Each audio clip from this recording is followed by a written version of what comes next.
All right, so we're going to look at some counterpunching work this morning. I'm going to mostly key off the jab, but by and large, like from a drilling, a training standpoint, there's a natural tendency for people to throw back the same thing that they just received. So if I jab, they tend to jab back, or if I low kick, they low kick back, that kind of thing. So I'm almost hoping that happens. I'm trying to encourage that. I'm trying to bait that to happen so I can anticipate what's going to come back. It's almost Jedi mind tricking them into giving me what I want. So I want to be careful in training drills that I don't encourage kind of that mirroring counter. So if I throw 1, 2, 3, I don't really want Joe throwing 1, 2, 3 back. Or I do. Joe shouldn't. Right? Joe shouldn't be in a habit of that, because if I see that once or twice, I'm like, oh, okay. Every time I throw a thing, he throws that thing back. So be really careful with that sort of drilling mindset, mentality. So that said, we're going to rely on Joe doing that right now, okay? But just as a general rule, drills where I'm throwing a thing and then he's throwing a thing back as a benefit for him is usually not a great idea, okay? So we're going to key off the jab for the first little bit.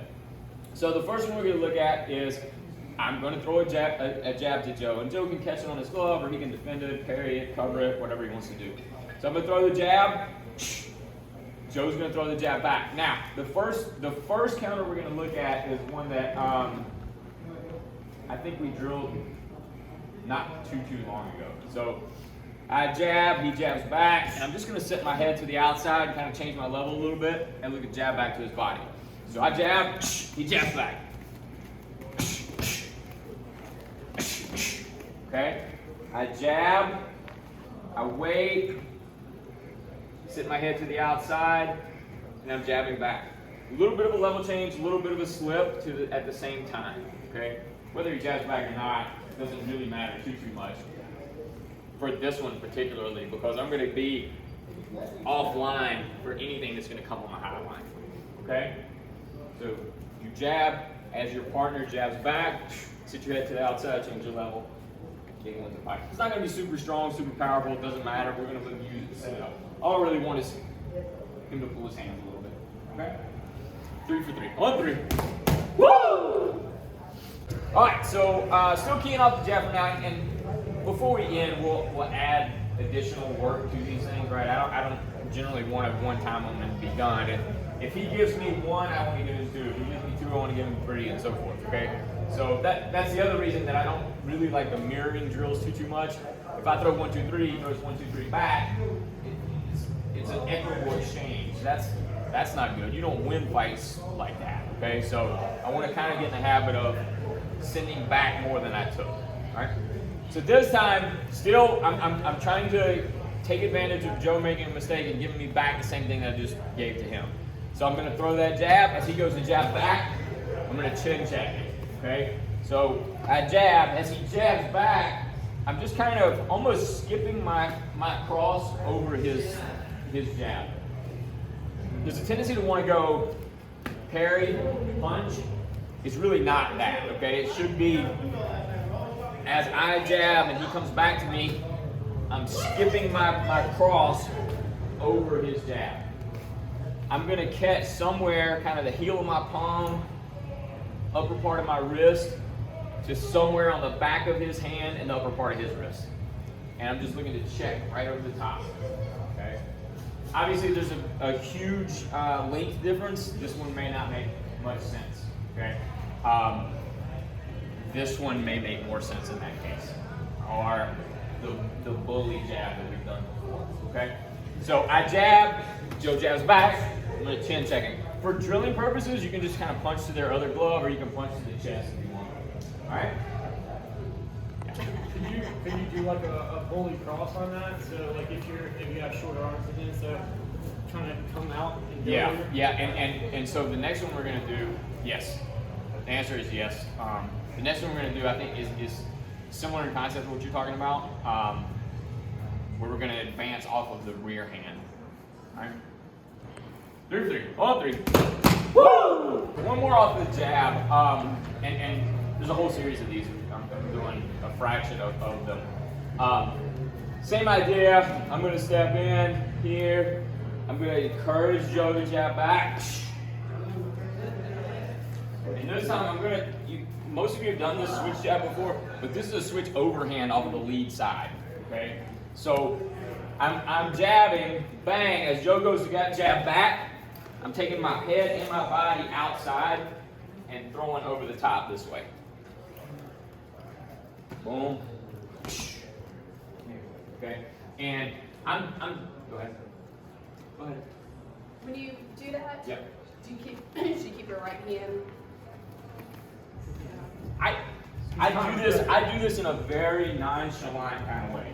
Like I purposely do that. Like I'm here and my hands are down here. Look, it's all about range and understanding timing and whatever. Okay? If you don't understand range and you don't understand timing, your hands should be here the whole freaking time. Like the whole time. Because the truth is, like from here, I can do jumping jacks. Who cares? Doesn't matter.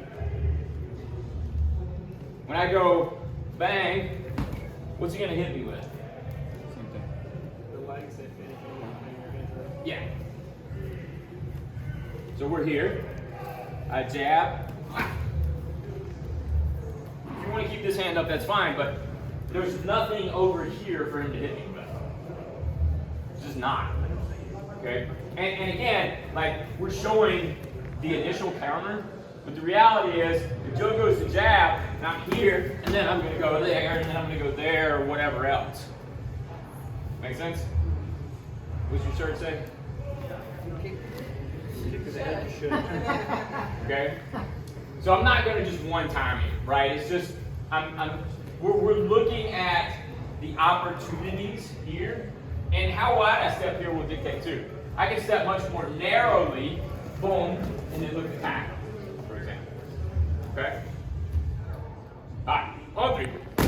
Woo! Alright, let's do one more off the jab. I was going to go to a cross, but let's do one more off the jab. Same idea. This time, I'm going to be outside of my jab range though, okay? I'm going to purposely step in, step out. So I'm going to make a jab step where I have to step in and then step back out because I want him to do the same thing. I want him to have to step to me. So when I step back, boom, here, I'm going to be light on my lead foot, heavier on my back foot. Okay, so think more of a kind of a tie stance, tie posture here, light on this front foot. Jab stepping in, so I've got a covered distance. Boom, step back, here, okay? Just a little touch on that lead foot, here. Or you can go here too. I went with the rear hand to here. You can go with the lead hand too, okay? Either one is fine. And I don't care if I get much movement on his leg or anything like that. If I get it, it's great, but it's not gonna matter for what I'm gonna do next, okay? As I jab step in here, boom, this, okay? Or this, you can go with the rear hand too. Jab step in, bait him, here. Okay? Or that can go right back to the leg. I can go here, and back to the leg. Okay? I just want to disrupt, kind of interrupt his step. If his foot leaves the ground, awesome. Again, it's about timing. Do I get to that foot before he plants it? Maybe, maybe not. It's not a big deal either way though. Okay? Bop. Yeah. Okay? Questions? This is timing. Make sure you're outside of range. Make them chase you. 1, 3. Woo! Alright, so again, I'm baiting him. I'm hoping he throws the same thing back to me. But this time it's going to be off the cross. So I'm going to throw my cross. I'm throwing this way. Okay? It's a vertical fist. It's going to kind of rise a little bit. I'm trying to get him solar plexus, xiphoid process right in there. I'm hoping he really extends on this cross too and almost runs himself into it. Be careful with your partner with this because you will sit them down. Okay? If this catch is solid, it's going to suck.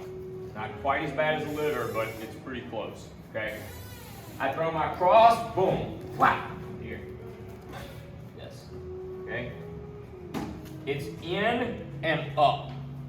It's like a shovel cross. Okay? I'm sure it has a name. I don't know what it is. I don't care. It doesn't matter. Call it whatever you want.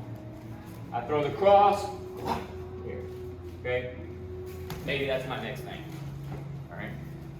Maybe I go kick, whatever. Alright? If you want to play with add-ons, that's fine. Okay? Because I would rather you get in the habit of returning more than one thing. Okay? So one more. Throw your cross. After coming back, boom, sit your head outside. Keep in mind too, like when we're throwing initially, I'm not throwing the cross just to get him to throw the cross. Like I want to hit him with the cross. So when we're drilling, understand that a lot of times your partner is countering back a lot faster than they really would because I'm not really in it. I'm not really, and he knows what's coming, right? I mean, there's always going to be that training flaw. Anytime that we're prescribing something, all right? Cross, sit the head outside, and then follow it up with 1 or 2 or 3 things if you want. All right? 1, 3.